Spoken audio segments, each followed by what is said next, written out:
Your teacher may ask you to use MackinVia as part of your classwork. If so, they may have made a group specifically for your class. By clicking on the hamburger by the word home in the top left corner, you can choose groups that are in red and look for your class.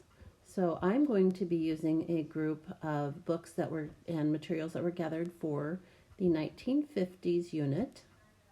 When I click on that, I can see by looking at that, the first book is an ebook.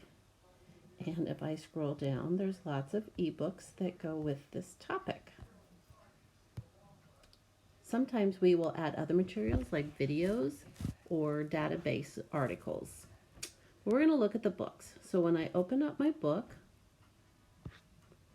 and I have the page right there, let's say that I find a word I do not recognize.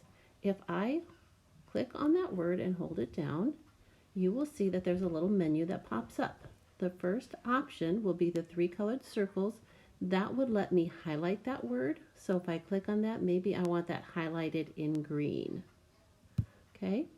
I can also hold down on that word and I can underline it if I would like by clicking on that U with the underline. I can make a note on that word by clicking on the little speech bubble, and I can type in, "This is interesting." So then I will save that by clicking on the little disk icon, and then I can close that back up. Other options are if I want to click on the little magnifying glass, it will tell me all the other places that that word appears in that book.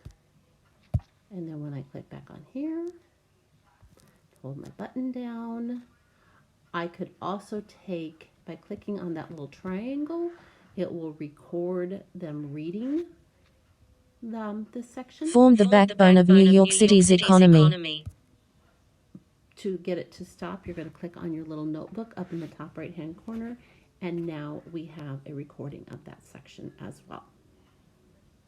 So once you have that all recorded and you've taken your notes, when you click on that and you have your notebook, you can click on the little trash can if you're like, "Oh, I'm not sure, I don't really want that one," so I can go ahead and delete that out. Okay. Another thing that you can do when you close your book and you go back to the home screen, you will see your little person in the top right hand corner.